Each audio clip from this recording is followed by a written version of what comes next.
Hello everyone, welcome back. So today I want to do a comparison. I have two SIG 320s, the M18 and the M17, that have been loaned out to me. So I want to compare them to the SIG 250. Okay, so the SIG 250 is a double action, hammer fired pistol. This is actually the original, that the original design with the internal chassis that has the fire control group that SIG used to develop the 320. Okay, and I also kind of want to compare to this Glock 19. This is a P80 that I built. Now there's some differences between these guns, so it's not going to be a direct apples to apples comparison. This M18 over here did have a compensator on it. Okay, basically it threads in, and then there's these two Allen screws over here that hold it in place. This is an aftermarket. For the purpose of this test, I took it off because I wanted to see how the gun shot. I spoke to the owner, and they told me that this M18, they said that it felt very snappy compared to the M17 that he also has, and that's the reason why he put the compensator on. So for the purpose of the test, I took it off. I want to see if I can feel a difference. What I want to do is I got here a scale. I just want to just weigh these in. Now, mind you, like this one over here has an optic. Like this M18 has an optic. This SIG 250 does not. So again, just kind of give us some ballpark numbers to work with. So with this optic, this weighs 1 pound 11 ounces. Okay, on this M18. Now, mind you, the frame is extended over here, so there's probably an ounce or two in this extra plastic that it has on here. So again, it's not an apples to apples comparison. The SIG 250, this is like straight from the factory. This is how they ship it, but there's no optic on this, which kind of sucks. But this one over here, 1 pound 7 ounces. Okay, so a little bit lighter. And then this one over here, the Glock 19 with the optic. That's the Holosun 507 ACSS.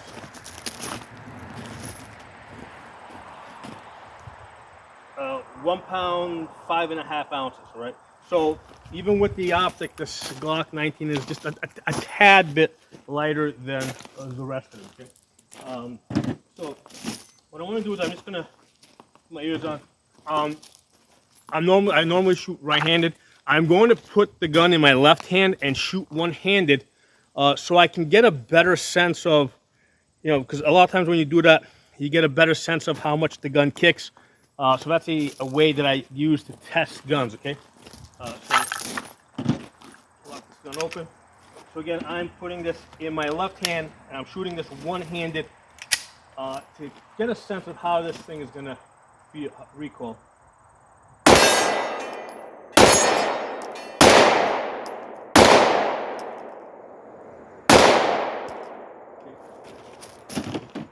Now we're going to do the SIG 250 again. This is the double action only. Okay, we're just shooting iron sights on this.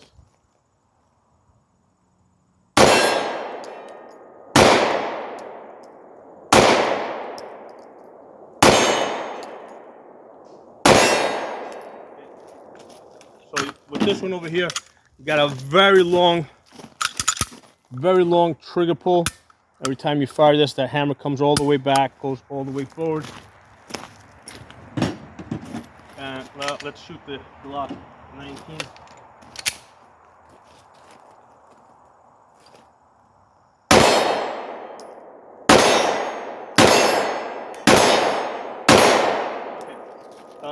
So without a doubt, for me, and this might just be an experience thing, the Glock 19 was the easiest to shoot.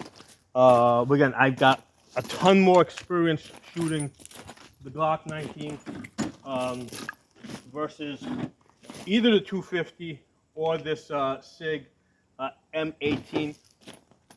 What I want to do is let me, because one of the things I'm trying to get a sense of here is the idea with this with the SIG 320, right?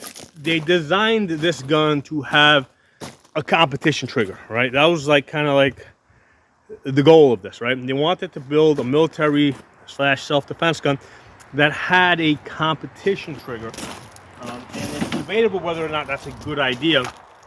But what I'm trying to get a sense of today is, like, how much does it make a difference? Like, is it worth having that competition trigger? With the competition trigger, when you rack the slide, you are fully cocked. Okay, so that's basically how they design the trigger. When you rack this slide, firing pin is all the way back, fully cocked. There's a thumb safety on this, right? So I talked about this in the video that I did yesterday. I do not like the thumb safety.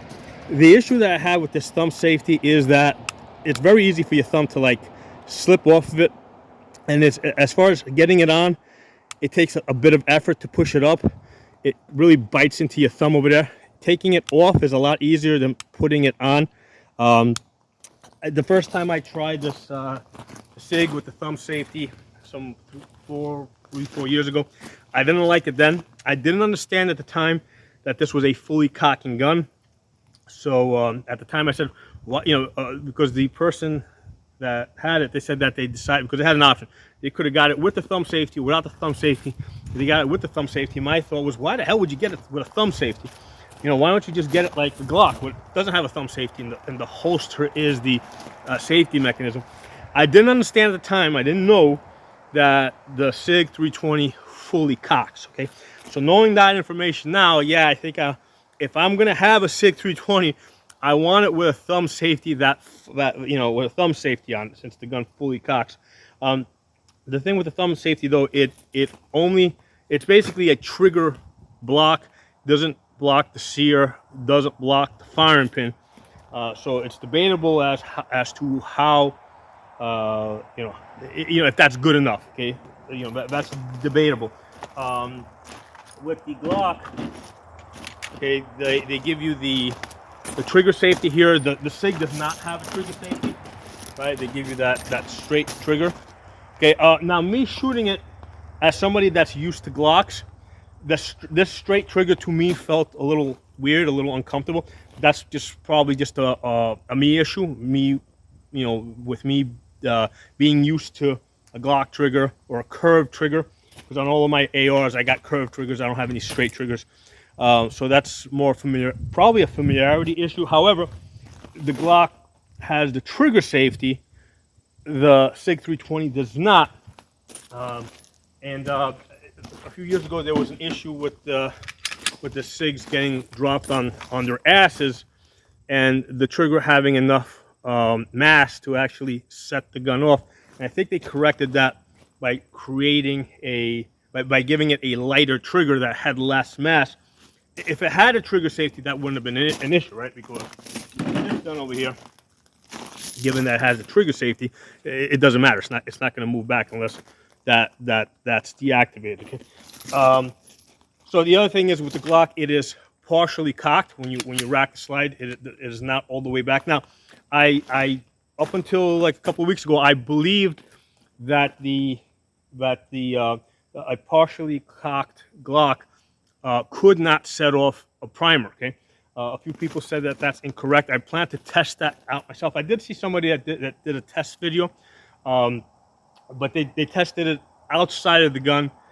Basically, they set up a test. I want to actually try and test it inside of the gun. Basically this loaner needs to go back to its owner, so I'm not going to spend today trying to work out that test with the Glock. I'll do that on a different day. But the Glock is partially cocked. Up until a few weeks ago, I believed that couldn't set off the primer. However, other people have said that it can. We're going to test that out. However, with the SIG being fully cocked, of course that can set off the primer. Okay. Now with the SIG 250, okay, this has a hammer that's basically fully rested down, right? So that's no issue. I mean, unless you put your finger on the trigger and pull this thing back, there's no way that hammer is gonna come back. Okay, um, so and of course that means that you absolutely do not need a safety on this. The safety on this is the fact that the hammer is all the way down. So the thing I find myself considering now, okay, how much of it, like how much are we gaining, right? Yes, this is a much harder trigger to pull. I'm a little bit less accurate. I'm shooting a target that's 1 foot wide by 2 foot tall at 18 yards. It's basically about 50 feet over there. Okay, and I'm shooting this in my left hand, and I'm trying to figure out like how less accurate am I with this gun, right? This SIG 250, right? That has the double action trigger. Am I just a tiny bit less accurate? If that's the case, I mean, I think everybody should go back to, carrying these double action only guns. If I'm only a tiny bit less accurate, shooting this in my left hand, one-handed at basically 50 feet, right, at about 18 yards. With the Glock, I definitely shot this the best, I think. Now, part of it might have to do with familiarity. Part of it might have to do with the optic. This has that ACSS optic in there. Let me get behind the camera. Really helps you get on target. Right? So when it's fully extended, that outer circle is like completely out of your field of view. If you come in and you're slightly off, the outer circle kind of guides you to the center. So especially if I'm shooting one-handed, it's a lot easier for me to, get on target, with that, with this optic, shooting these unconventional positions, right? Because of that optic. With this one over here, this has a SIG dot only. With this one over here, I pretty much have to go to my iron sights because there's a dot only. So if I'm trying to get on target, I mean, there's no way to find the dot because there's nothing to guide me to the center. So I have to use the iron sights and then the dot's on top of it. Let's do this test again. Okay. So let's see what I got here. Load it a little more. I'm gonna do the same test again, shooting at 18 yards in my left hand, one-handed. I'm trying to get a sense of like, should we all just go back to the SIG 250 double action only trigger and not have to like ever think of an uncommanded discharge, right? Because that would be the benefit of the SIG 250 or any double action only gun. There's no possible way that this gun is going to shoot unless that hammer comes all the way back and goes all the way forward. Okay.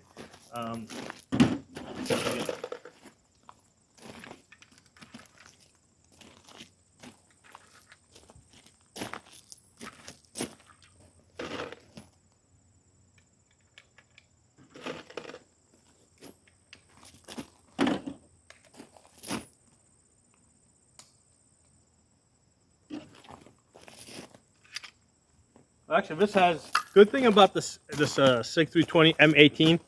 It actually has an ambidextrous slide lock, so I don't have to transfer to my other hand. I can actually lock the gun open, keeping the gun in my left hand. So that's a really nice feature of the SIG 320. Okay, so again, in my left hand, shooting one-handed at 50 feet.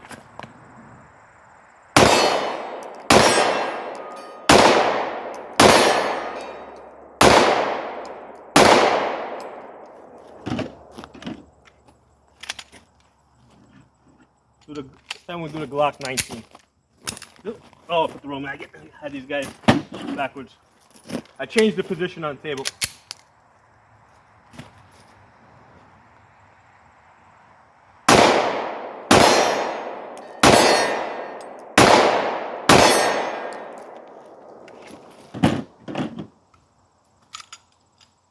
All right, now we'll go to the 250.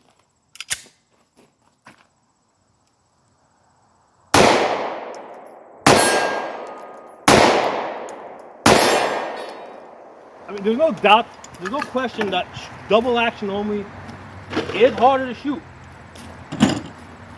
It is harder to shoot.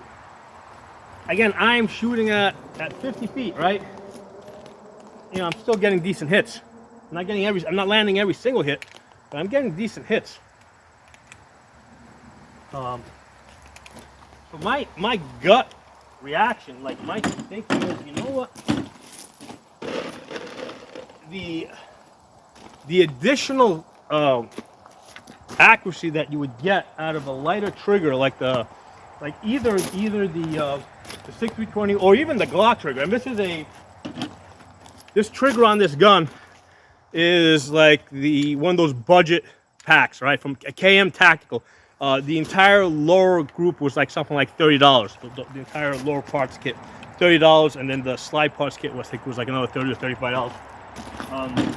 So shooting the cheapest possible trigger that I can put in the Glock, you know, I'm shooting 18 yards. I'm still getting decent hits. I'm still getting decent hits with the SIG 250 with the double action only trigger. So my thoughts are that I don't think we're gaining a whole lot by having a competition trigger. Okay, I mean, especially for a combat or self-defense scenario, where with a pistol you would probably be a lot closer than I'm shooting right here. You know, I mean, you'd be a lot closer, and you'd be shooting with two hands.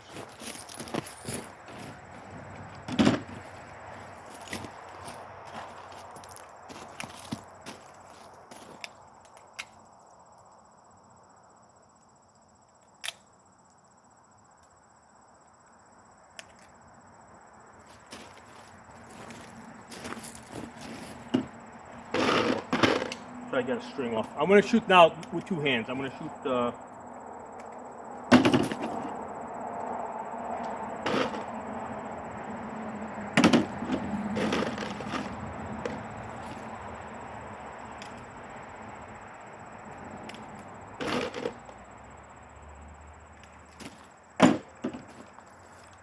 all right, I'm going to shoot two hands as fast as I can at 18 yards.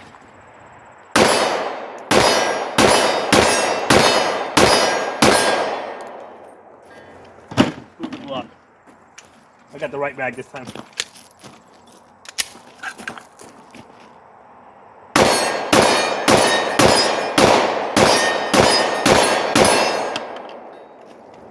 All right, let's go with the SIG 250. I want to get two more in this one. Get up. Dropping ammo.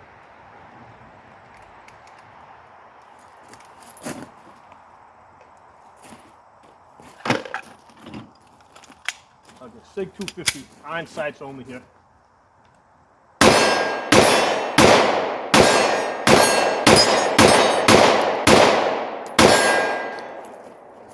So, my thoughts on this, right? My thoughts. I mean, yeah, first of all, the trigger, I mean, just with the, whatever I shot here, 10 rounds or 12 rounds, your finger does get tired, okay? So for training purposes, you're definitely gonna get tired shooting a double action only trigger, right? No question about that. But I mean, and also as far as like the number of hits on target, I think I was like a little bit less accurate with this. Of course, there's no red dot on this, but I'm a little bit less accurate with this. Okay. However, my feeling is that I'm good enough, right? The gun is good enough. You know, if for training purposes, if you find that your trigger finger is getting tired, just switch to the other one, man. You got two trigger fingers, all right? So that's my thought on that. Switch to the other trigger finger for training purposes. Get good on both sides. So my thoughts are this. My conclusion is that I think that like the military with the SIG 320 looking for a competition trigger, okay, are just barking up the wrong tree, right? They don't need. My feeling is that they don't need a competition trigger for a military or self-defense type of situation. I think that they should just go back to the SIG 320. You know, with the internal chassis, right? Because internally they're similar, with the difference being that this has a hammer. I think they should just go to this. They don't have to worry about external safeties. They don't have to worry about uncommanded discharges. They can get this gun a lot cheaper, right? I mean, I bought this one for like $250, and it is an excellent gun. It's fairly compact. It's still not as compact as the Glock 43 that I carry. If they would make a Glock 43 version of the SIG 250, I would carry that. You know, put an optic on it. That's what I would go for. I would go for the heavier trigger, the heavier double action only trigger. But that's what my thought is, like shooting these three guns here side by side. I mean, I think I shot the Glock 19 the best, but I think that has to do with just familiarity with the optic and the trigger. Again, this is a cheap ass $30 low parts kit that's in here, so the cheapest possible trigger that you could put in the Glock is what I got on this. Okay, and I still shot it the best. But again, that's familiarity. I mean, this is a very nice gun, right? It's a very nice gun, built for competition, and it would probably excel in competition. But I don't think that makes it a good combat or a self-defense gun where the gun's going to get beat up a lot. Now, if you have this SIG 320, I mean, what are the chances of an uncommanded discharge? I think extremely low. Okay, I think there's a lot of things that, like, there's a lot of tolerances, right? Because there's tolerance stacking issues, right? A lot of things need to go in the wrong directions simultaneously for this gun to discharge. So for competition, I think the gun's fine. Okay, for combat, I don't think that this is a, you know, I mean, I think the trigger is a lot better than it needs to be, right? Now, is this a problem for the military? Does the military even care? Well, from what I've heard, and again, I was never in the military, so I'm going by what other people have said. Most people in the military that carry pistols carry them on an empty chamber, from what I have heard. Okay, they carry it on an empty chamber. I don't know if that's true or not. I don't know if that applies to only certain branches or certain divisions or people that just normally don't shoot pistols. But a few people, different sources, have told me that they mostly carry their pistols on an empty chamber, just like with the rifles. They keep them empty until they're actually in the combat zone, then they load them. So for the military, I don't think it's that much of an issue.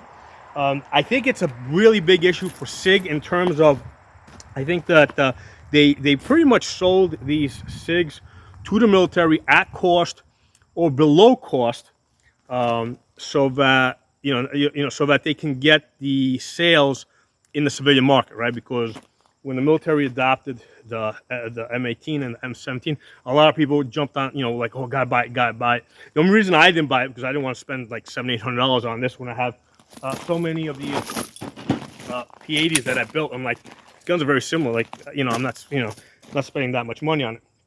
It's the only reason I didn't get it. But I think that SIG undersold this gun to the military so that they can get the civilian sales.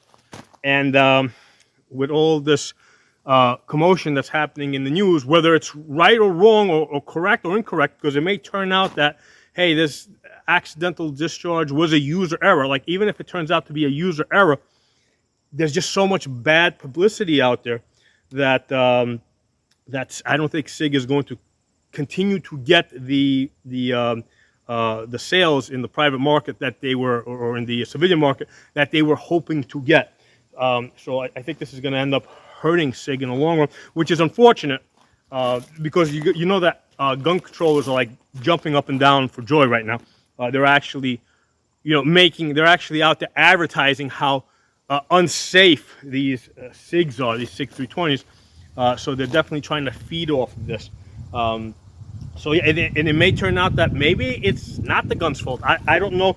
I did watch another video of a test supposedly done by the FBI, and they did, and this was when a police officer had an uncommanded discharge, and they did a whole bunch of tests, and they found that their conclusion was that there's a lot of things that can go wrong or in the wrong direction where you can have an accident. So now the chances of all those things going in the wrong direction is probably extremely low. Okay, but it's gonna hurt sales, and like I said, with the SIG, again, a SIG. I'm not a SIG hater. I've got the SIG 250 here, and I love it.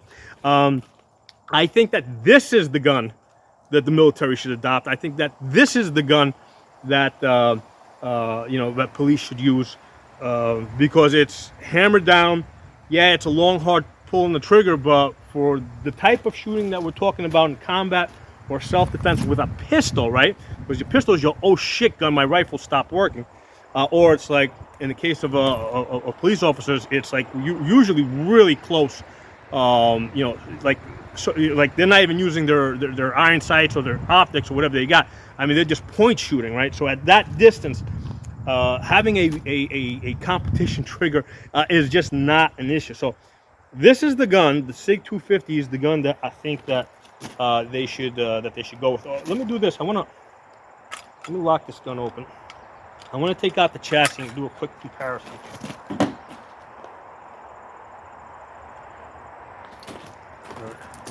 So now this one comes out a lot easier. My buddy over there that gave me that gun, he's got an aftermarket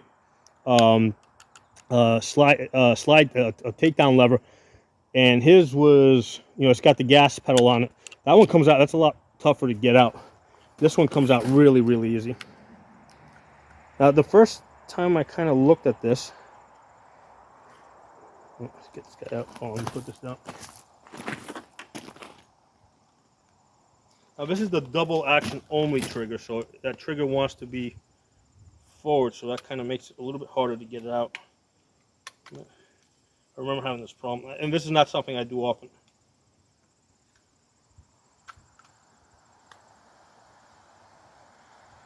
There we go. Yeah, the trigger actually has to, okay, there you go. The trigger has to move back in order for this.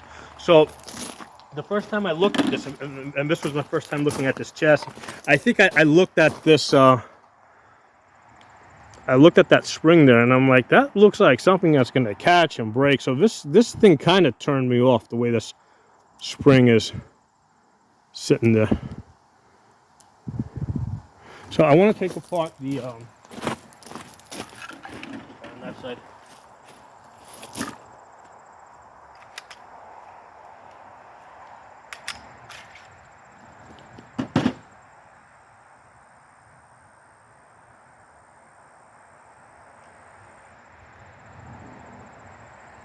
Yeah, this has the aftermarket gas pedal takedown, and it seems to be a little harder to get out. There we go.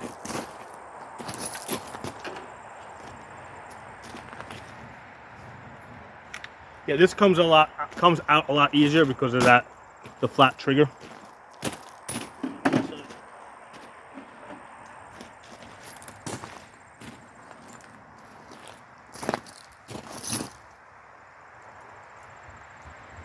Yeah, so side-by-side comparison. So that's the one with the flat trigger. This is the 250 with the curved trigger.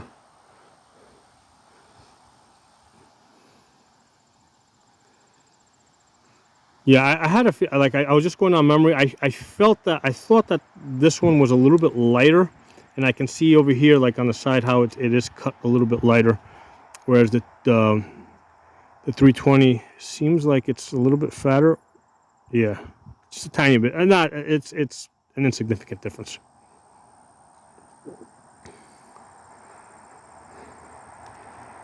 I think it was more just perception the first time I opened it up. I think this spring over here is what really turned me off, because that looked like something that was just gonna like pop out or break off.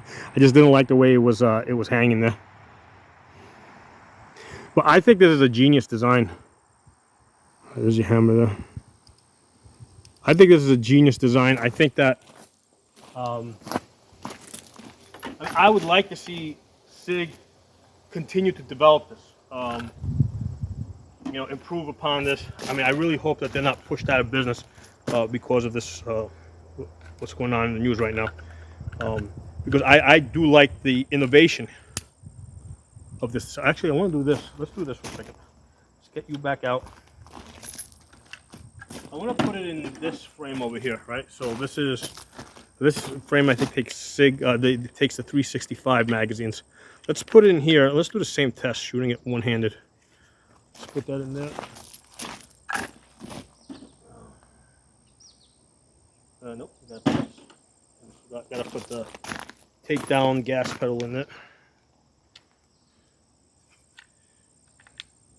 So yeah, I'm kind of muddling my way through this. This is not, you know, I've only shot the SIG 320, I think, a couple of other times.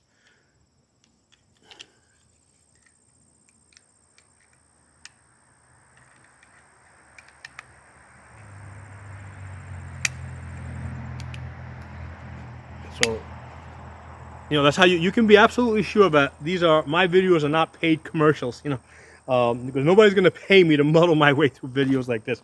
So any opinions that I give you, I mean, they're like, you know, they're my honest opinions from shooting this gun. I don't monetize the channel. I don't make any money from these videos.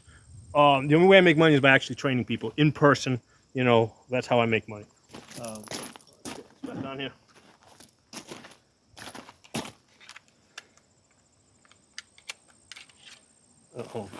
So one of the things that I noticed earlier with the recoil spring, there's a long way and a short way, right? So it's got to go the long way in. Like you put it in, it's counterintuitive. You would think that it would go in flat, but it goes in the long way like that.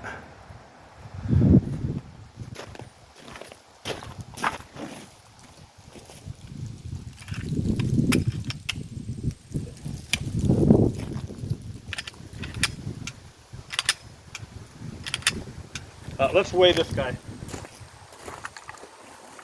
Yeah, you guys will have to refer back to the earlier part of the video to see how this compares to the others.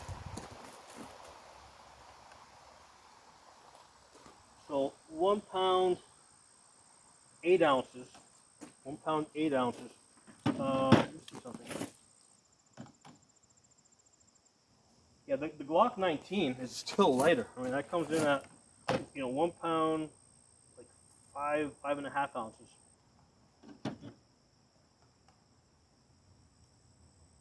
Yeah, that's 1 pound, 8 ounces.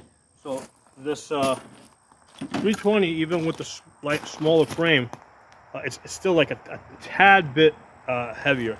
Tad bit. Part of it might be because it has the extended barrel here. You know, it has the threaded barrel, so that might be the difference. The threaded barrel. Let's do this. I'm gonna run through the same test again.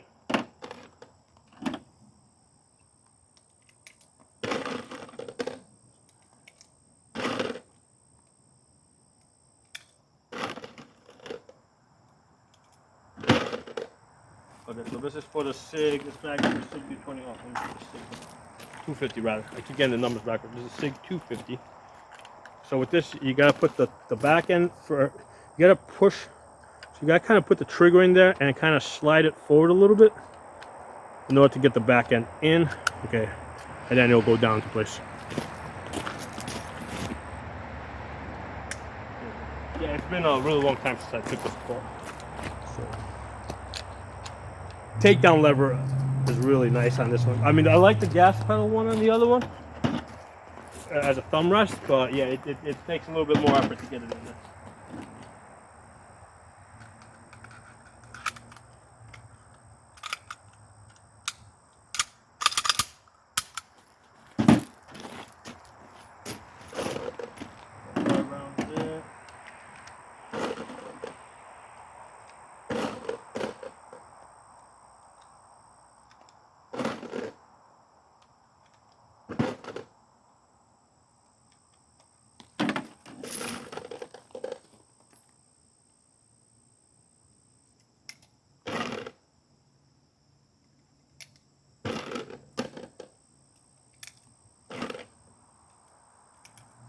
Now we're going to do this in reverse. Let's do the SIG first, then the Glock, then the 320. Let me make sure my camera's still running. Yeah, it looks like I'm still running. Alright, so we'll do the SIG 250. Let's go through the numbers again. So this is with no optic on it, factory condition. 1 pound, 7 ounces.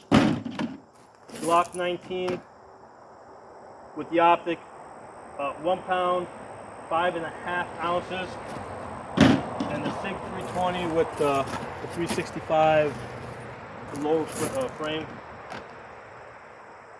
1 pound, 8 ounces. Okay, so let's do the. 250 is also ambidextrous on the slide catch. Okay, that's still. All right, so. All right, we got 18 yards. One-handed, left hand.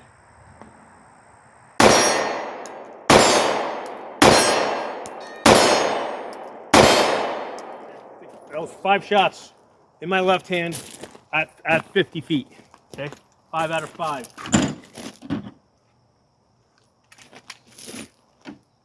Right, and that's with a double action only trigger. Yeah, it tires your fingers out, but you can get the job done.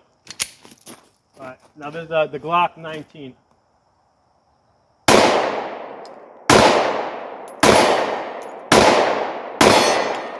Actually, I think I got 2 or 3 misses with this. Yeah. Normally I shoot this the best, but hey, I mean, shit happens. Let's shoot this one over here. Now this is like really heavy, front heavy over here. Oh, wrong mag. Hold on, gotta change the mag. Yeah, I gotta use this mag here, the 365.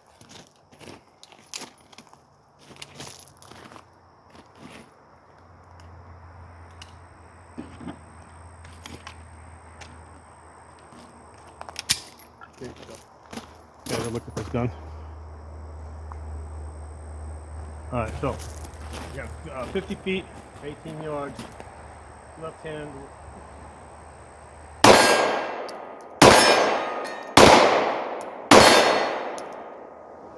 Nice. I mean, got some hits. It's interesting how my friend said that he put a compensator on because he felt that it was snapping. I mean, for me, it's really no different than either of those 2 guns. Again, it might have something to do with, you know, what I'm used to.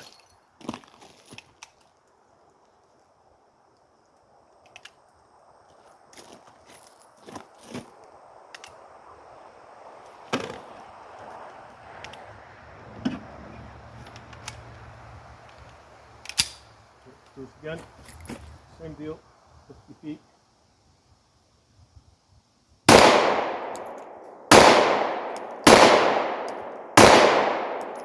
Yeah, I'm having an issue with because of dot only.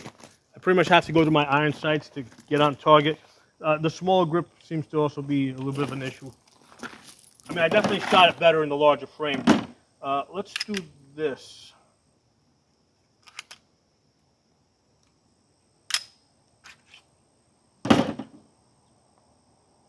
Let's put the compensator back on there. So this is the compensator. Basically, the gas comes out the top, out the sides. I have to look up the name of it. So basically, this screws on.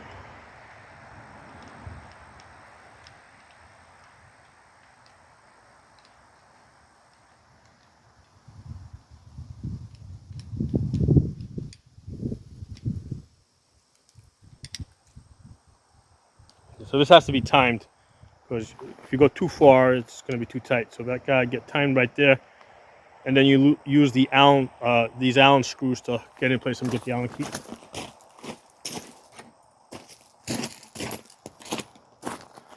So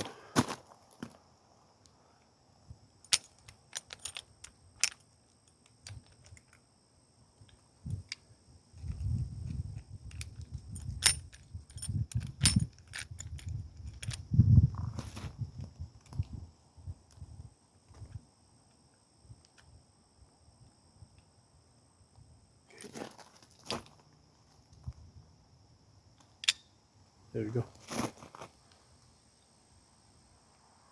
Oh, hold on. It looks like it's a little offline. Oh, let me loosen this up. I like to give this back the way I got it. So yeah, you gotta make sure it's.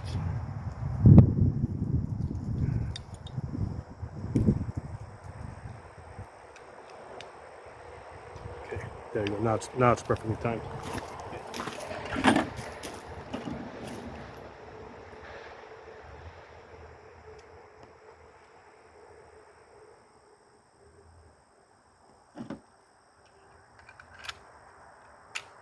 I forgot, it's not a Glock. You gotta actually lock it, you gotta actually turn the takedown level. I expected it to catch the place like a Glock. Okay, let's shoot the comp. I wish I could have done that faster, so I could do a side-by-side comparison with the comp on and with it off. When I was shooting this yesterday with the comp, I mean, it does work in the sense that I could feel the gases blowing up, like it was actually like blowing up the two hairs that I got over here. It didn't. I didn't think it made a difference as far as my ability to shoot it. I didn't think it improved my ability, but again, that's, it might just be that I just shoot I shoot almost every day. So I couldn't tell a difference. Now that's not surprising. Like even with a lot of muzzle brakes that I shoot, in most cases I really can't tell that much of a difference. On rifles, like on an AR-15 with a muzzle brake, I can't tell the difference. 308 with a muzzle brake, yeah, I can tell the difference there. All right. So with the compensator, this 365 low frame or magazine adapter, whatever you want to call this thing. So again, 50 feet, 18 yards, one-handed.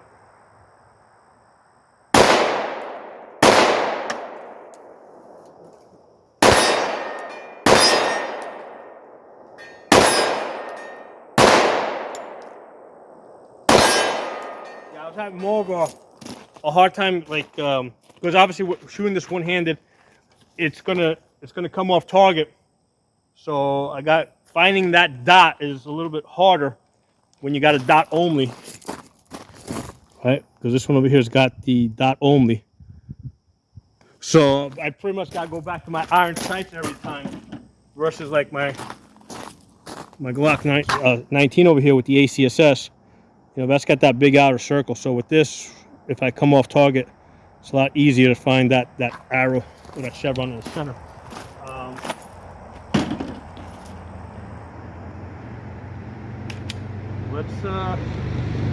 Let's put it back in the big frame.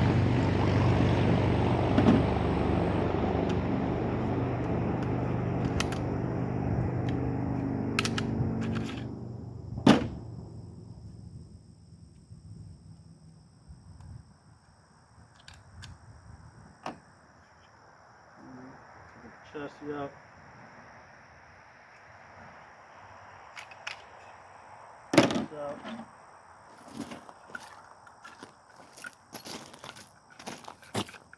So that slides in. One of the things I really like that they sell this in frames other than black. I mean, I got so many black frame guns that I really don't like black frame guns anymore. Okay, so that's in place.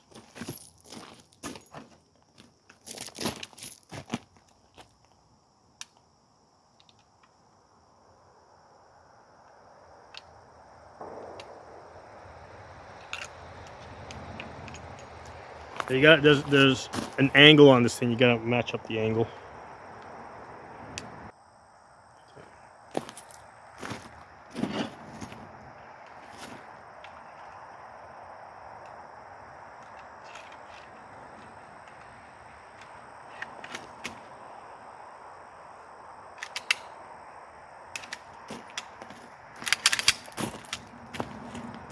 Okay, yes, that's a nice color.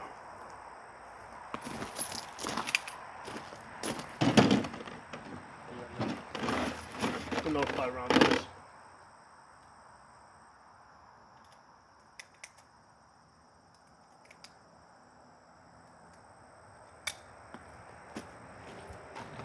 So, like I said earlier, like this is obviously not a scripted video. I'm just kind of going through the video, doing my own experimentation and testing, and just you guys are just along for the ride, So let's shoot this again. 5 rounds at 50 feet.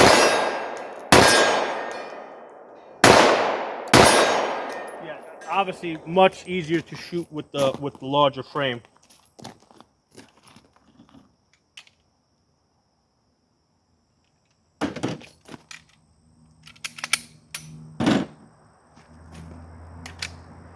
This hold on, let me get the light. Yeah, this one is good. Yeah, so the configuration that I received this gun in with the light. So this person likes to have keeps a TLR 1 HL light on it. So again, that's extra weight. It's going to help with the recoil management. Just because there's more mass on the gun. Quarter. You have a quarter. Tighten this thing up.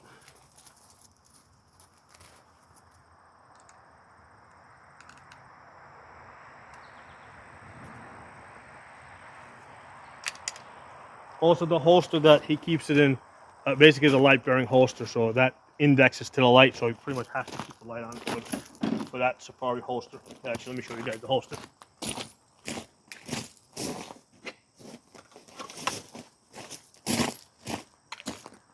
Yeah, so it's a light-bearing holster.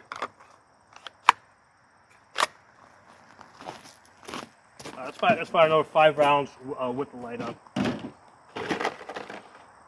So again, the more, when you put the light on, that adds more mass to the gun. So again, that helps manage the recoil.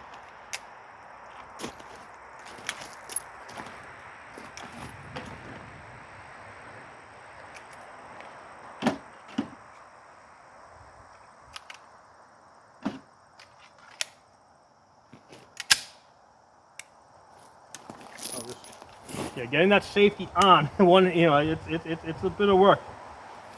Let's try shooting this with the safety on. Make sure that safety works. Yeah, the safety does work. Again, it's a trigger block. All right, so take the safety off. Keep this one-handed.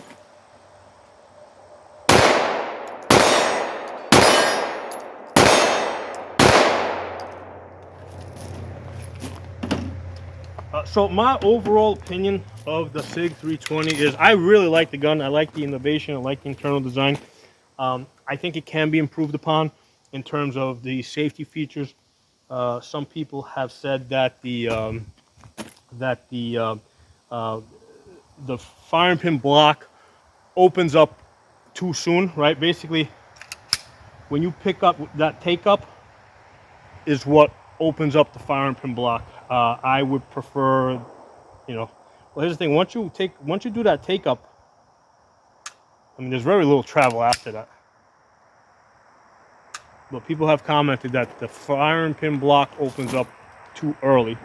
So that's now. It might be that if they go the other way, maybe it's going to open up too late. Okay, so because it's such a short pull, there's not a whole lot of margin there. So, I'm personally I like having the trigger safety like on the Glock. I mean, I think that's something that they can offer, an option that they can offer. That wouldn't be a big change, right? I mean, you would have to modify the trigger and also the frame a little bit here, so that because that's where the two interact, right? Because with the that trigger safety, basically if it's not activated or deactivated, it catches on the frame. So the trigger safety and the frame need to be married, but there's also other designs. They can use the knuckle design where you got like a two-piece in there. I would like to have that. Again, competition shooters don't want that.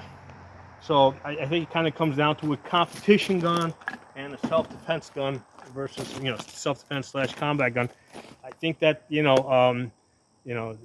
there's differences there, right? There's differences in what you expect in the gun. I think that trying to use a competition trigger in a self-defense military setting is probably not the best matchup. But yeah, I like the gun. I like the gun. It's a little pricey, I think. When you consider you can get Glocks for like $500, you can sometimes build them even cheaper, right? I think I built Glocks for like $400. So it's a little pricey. That's probably the main reason I never got into it. I like design. I hope SIG does recover from this. I'm not a SIG hater. I really like the SIG 250. I think that this might be, I mentioned it earlier, I think that this might be the best thing for people in a military, in a combat, self-defense, law enforcement type of capacity. This might be the better gun, right? It's a harder trigger pull. It's going to be a little bit less accurate, right? You guys saw me shooting it earlier. But again, I'm shooting it one-handed in my left hand at 50 feet, and you know I can still get hits on target. So anyway, drop some comments. Let me know what you guys think, and I'll talk to you all soon.